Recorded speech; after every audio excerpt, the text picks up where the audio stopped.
The galaxy is old. Its empires are powerful, and its wars are endless. Humanity stands. These are the Empyrean Chronicles.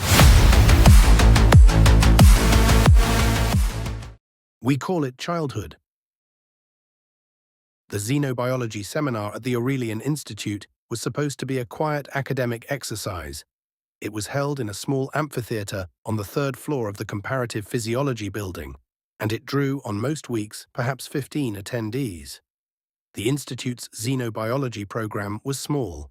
Its students were serious. The lectures tended toward the technical, and the discussions tended toward the dry.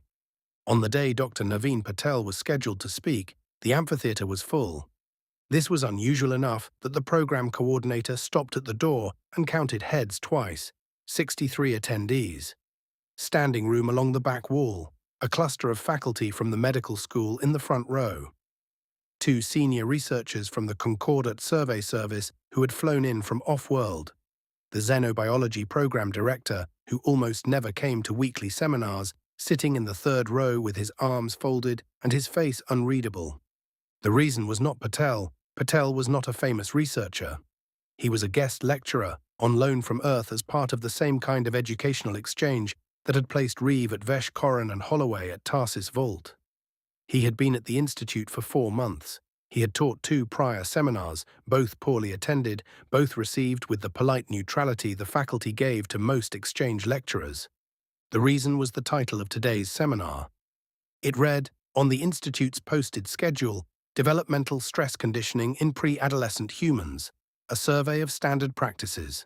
The Vrillian medical fellow who had first read the title 3 days earlier had assumed it was a translation error. She had checked the original document. The original document was in Patel's own hand, in clear standard Concordat script. There was no translation error. She had brought it to her supervisor. Her supervisor had read it, gone very still, and forwarded it to the program director. The program director had read it, summoned the senior xenobiologist, and asked her, in a voice carefully drained of emotion, whether she had any idea what standard practices could possibly mean in this context. The senior xenobiologist had told him she did not, but that she very much wanted to find out. She had passed word quietly through the institute. By the morning of the seminar, attendance had quintupled. Patel walked into the amphitheater at 1400 local time. He was a small man in his 40s, with graying hair and a calm, unhurried manner. He nodded to the program director, set his data slate on the lectern, and looked out across the unexpectedly full room with mild surprise. I was not told to expect a large audience, he said. Nobody answered him. Nobody knew what to say. He smiled slightly, adjusted the slate, and began. Human pre-adolescent development, Patel said, is something my hosts have asked me to describe. I will do so plainly. I should warn the audience that some of what I am about to describe may cause distress. This is not because human children are mistreated. It is because the conditions of human development would, if applied to most species in this room, constitute extreme abuse. They do not constitute abuse for our species, because we are adapted to them. I will try to be careful about this distinction as we go. The room was very quiet. I will start, Patel said, with the first year of life. He brought up a slide. It was a simple medical illustration of a human infant, perhaps 6 months old. The infant was on the floor of a residential room, unattended, propped on its hands and knees. This is a typical 6-month-old human child, Patel said. At this age, the child cannot yet walk. It cannot feed itself reliably. It cannot communicate in language. Its skull bones have not yet fused. Its immune system is partial. Its thermoregulation is poor. Standard parental practice is to leave the child alone, in a room, on the floor, for periods ranging from minutes to hours, while the parents perform other tasks elsewhere in the dwelling. A Vrillian medical fellow in the second row raised a thin, trembling hand. Excuse me, doctor, the child is left alone? Yes. In a separate room? Yes. With no monitoring. Sometimes a passive audio sensor, often nothing. The Vrillian sat down slowly. The senior xenobiologist beside her wrote something on her data slate, then crossed it out, then wrote something else. This is normal, Patel said. It is also, by the standards of most concordat species, neglectful. Vrillian young at this developmental stage are carried in body harnesses against the parent's torso for at least the first standard year. Tolvec young are kept in environmental pouches in continuous tactile contact with one or both parents. Coron young are clutch-tended in collective nurseries. The notion of leaving a developmentally helpless infant alone in a separate room for any length of time would be incomprehensible to most of you. To us, it is unremarkable. We do it every day. He brought up the next slide. It showed a small human child, perhaps 2 years old, walking unsteadily across a residential floor. The floor had a small wooden step on it. The child was about to encounter the step. At this age, Patel said, human children are encouraged to walk independently. They will fall. They will fall many times. They will sometimes fall onto hard surfaces, including stone, ceramic tile, and wood. They will sometimes injure themselves badly enough to require minor medical intervention. Bumps to the head, abrasions to the knees and palms, occasional fractures. This is considered normal and developmentally beneficial. Children who are overprotected from such falls develop poor proprioception and balance. Children who fall and who learn to manage their falls develop better. A Tolvec researcher in the front row spoke up. His scaled face had darkened in a way that, among Tolvecs, indicated severe agitation. "Doctor, are you telling us that human parents allow their young to fall onto hard surfaces?" "Yes." "Repeatedly?" "Yes." "And they do not consider this abuse?" "They consider it parenting." The Tolvec looked as though he were about to say something else, then thought better of it and sat back in his seat. His mandibles worked silently. "Let me describe," Patel said gently, "a typical childhood injury sequence for a human between the ages of 3 and 12. I will describe what happens to a healthy, well-loved human child raised by attentive parents in an unremarkable household." He brought up a new slide. It was a list. The list was long. Falls from heights of 1 to 2 meters, routine. Most children experience these multiple times per year. Cuts requiring medical adhesive or sutures. Typical childhood will produce 3 to 7 such incidents. Fractures. Roughly 40% of children will experience at least one bone fracture before the age of 12. Sprains and strains. Too common to track. Concussions. Roughly 15% of children will experience at least one diagnosed concussion in this age range. Burns, small thermal injuries from contact with cooking surfaces, hot liquids, or open flame are common, particularly in the early years before the child has fully internalized hazard avoidance. Animal bites. Most rural children will experience at least one bite, usually from a domesticated animal. Most urban children will experience at least one bite from a non-domesticated animal in a public area. He paused. He let the list settle. "None of this is considered notable," he said. "When a human parent recounts their child's recent injuries to other parents, the response is not horror. It is recognition. Yes, the other parents say. Mine too. It is a normal aspect of normal childhood. We do not generally consider these children to be victims of any kind. They are simply children." The amphitheater was utterly silent. "I see," Patel said, "that some of you appear distressed. May I ask what you are thinking?" The Tolvec researcher in the front row spoke. His voice was tight. "Dr. Patel, with respect, the injuries you describe, fractures, concussions, burns, would, in any concordat species, indicate severe parental failure. They would trigger child welfare interventions, the parents would be removed, the child would be placed in protective custody. What you are describing is not parenting, it is systemic harm."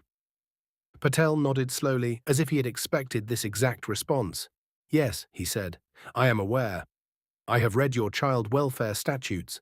By Concordat standards, every human parent in history has committed extensive child abuse, and every human child in history has been a victim of such abuse. I would like to address this directly."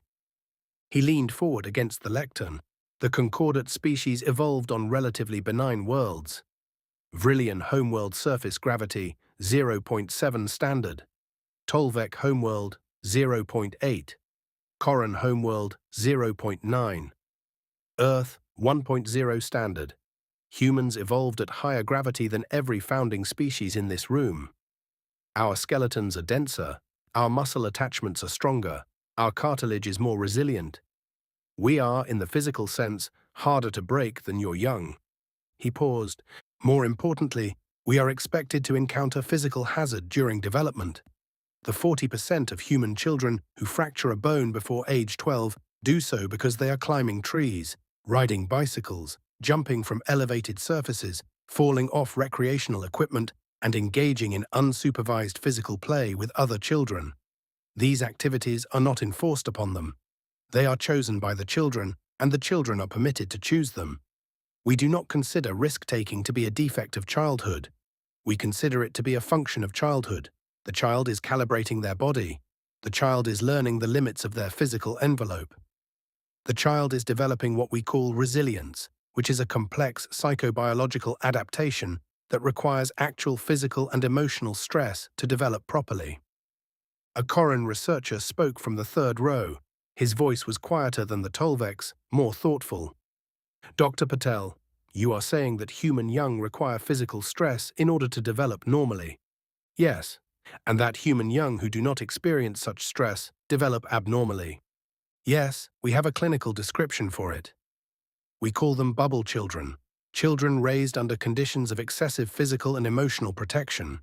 They reach adulthood with diminished proprioception, weaker bones, poorer immune function, increased anxiety, reduced stress tolerance, and substantially worse outcomes across a range of life metrics. The condition is well documented and is considered a parenting failure of a different kind, not a failure of love, a failure of preparation. The Koran wrote something on his slate. He underlined it twice. Doctor, he said, I would like to understand the educational dimension. When does formal learning begin for human young? 5 or 6 standard years. And the curriculum at that age? Reading, numerical literacy, social skills, physical activity. Most schools at that age include daily periods of unstructured outdoor play, in which children are released into a fenced area with minimal supervision and allowed to interact with one another physically. These periods often produce the minor injuries I described earlier. They are also considered essential. The play period is, in many human educational systems, the most jealously protected component of the school day. Educators who attempt to reduce or eliminate it face significant resistance from parents who understand intuitively that children deprived of unstructured physical play with peers do not develop properly. The Koran made another note. Doctor, is there competitive physical activity at this age? Yes. Describe it. Most human children participate, by age 6 or 7, in some form of organized competitive physical activity. Common forms include team sports, involving running, throwing, kicking, and intentional physical contact with other children. Solo competitive activities involving climbing, balance, and coordination. Combative training, in which children practice striking, grappling, and falling. The latter is particularly common and is considered character building. Combative training. Yes, children practice striking each other. Under supervision, in controlled conditions, with protective equipment. Yes. By the age of 10, a human child in such training will have struck another child several thousand times and been struck by another child several thousand times. The training teaches not only physical technique, but emotional regulation. The child learns to be hit and to remain calm. The child learns to hit and to maintain control. The child learns that physical confrontation is survivable and manageable. We consider these to be foundational life skills. Several attendees were no longer taking notes. They were simply staring at Patel. And this, the Koran said carefully, is normal. Yes. It is not unusual. It is not extreme. It is what most human children experience. It is what most human children experience, Patel agreed, though not all participate in formal combative training. Some participate in alternate physical disciplines. Others engage in spontaneous physical play with siblings or peers, which produces broadly similar developmental outcomes through different pathways. The variation is in form, not in principle. The principle is consistent across our species. Children must be allowed to experience controlled adversity in order to develop into functional adults. He paused. This may be the single most important fact about human developmental biology that I can convey to this audience. Our young are not raised in safety. They are raised in a calibrated quantity of unsafety, administered with care by adults who understand that the alternative produces broken adults. We have many things wrong in our history and in our present. But on this particular point, we have been very consistent for at least 200,000 years. We have never raised our young in bubbles. We never will. The questions came in slowly at first, and then in a flood. A Vrillian medical fellow asked about emotional development. Patel described the typical human childhood pattern of repeated minor social rejections and reconciliations, the way human children learn to navigate group dynamics through trial and error, the cycles of fights and friendships that occupied most human elementary school playgrounds. A Tolvec behavioral researcher asked about discipline. Patel described the modern human approach with care, emphasizing that physical discipline of children was now considered inappropriate in most human cultures and that contemporary parenting relied on consequence-based emotional regulation. But he also described candidly the older traditions and the way human children even now were expected to face natural consequences for their actions in ways that Concordat children were generally shielded from.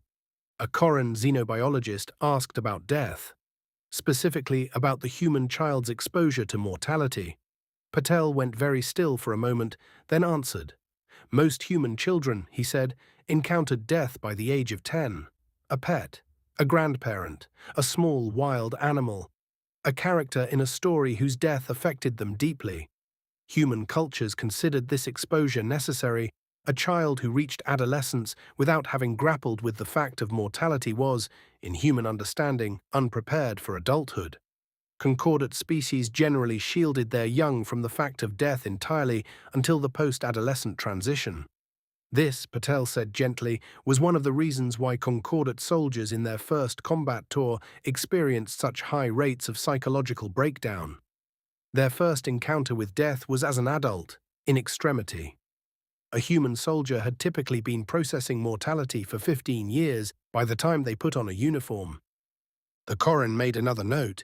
He underlined this one 3 times. A Tolvec philosophy professor asked, finally, the question that had been hovering over the entire discussion. Dr. Patel, why are you telling us this? Patel considered the question for a long time. Because, he said, your medical schools are training physicians who will, in increasing numbers, encounter human patients. Because your military academies are training officers who will, in increasing numbers, command human soldiers. Because your child welfare statutes do not distinguish between species, and human families on Concordat worlds are sometimes investigated and sometimes have their children removed, on the basis of bruises and minor fractures that are entirely normal in our developmental context. Because this is causing real harm to real human families, and the harm proceeds from misunderstanding. I am here to address the misunderstanding. He paused. And because, he said more quietly, you should understand who you are dealing with. The reason humans behave as we do in adulthood. The reason our soldiers absorb stress that yours cannot. The reason our pilots fly through losses that ground yours. The reason our diplomats negotiate through hostilities that paralyze yours. Is not that we are special. It is that we have been preparing for these conditions since we were 6 months old. Every fall, every fight, every funeral, every fracture. The adult human you encounter has been calibrated for adversity for their entire life. By the time they meet you, they are very nearly finished. He looked around the silent room. You ask how humans train so well in your military academies. We do not, particularly. We arrive already trained. The academies merely add specifics. He let the slide go dark. That is what I came to tell you, he said. Are there other questions? There were, of course, many other questions. The seminar ran 2 hours past its scheduled end. Faculty members who had walked in horrified walked out thoughtful. The Koran xenobiologist who had asked about death stayed an additional hour to talk with Patel privately. The Tolvec researcher who had nearly walked out at the start asked eventually if Patel could recommend reading on human pediatric medicine. Patel could. The seminar was recorded and circulated. Within a month, The recording had been viewed across the Institute network more than 100,000 times. Within 6 months, it had reached every major academic institution in the Concordat. Within a year, the recording was being shown to incoming first-year medical students as part of a new mandatory course in xenopediatric awareness. The course had been quietly proposed by the Koran xenobiologist, with Patel's collaboration, and it had been adopted with surprising speed. The course saved lives. Concordat physicians, properly briefed, stopped reporting routine human childhood injuries to authorities. Concordat military commanders, properly briefed, stopped misreading the calm of human soldiers as indifference and the laughter of human soldiers under fire as instability. Concordat diplomats, properly briefed, stopped underestimating the human delegations across the table from them. Patel went home to Earth eventually and resumed teaching at a small university in the foothills of southern India, where he had grown up. His own children were grown by then. His grandchildren were small. He watched them play, sometimes in the courtyard outside his home, and he watched them fall down, and he watched them get up. He did not interfere. He never had. He had been preparing them for the universe since they were born, and the universe was a hard place, and he had loved them too much to leave them unready. That, he thought, was the part the others had missed, in the long Q&A after the seminar. They had asked many questions, but none of them had asked the most important one. They had not asked why humans raised their children this way. The answer was not that humans valued resilience over safety. The answer was that humans had looked at the universe, very honestly, a long time ago, and had decided that the only true safety they could give their children was the strength to face what was coming. He smiled, watching his grandson fall off the low garden wall and pick himself up and start climbing it again. Yes, he thought. That is what we call childhood. If you enjoyed this story and want to hear more tales of humanity rising among the stars, please like, comment, and subscribe. New stories are released regularly here on Empyrean Chronicles.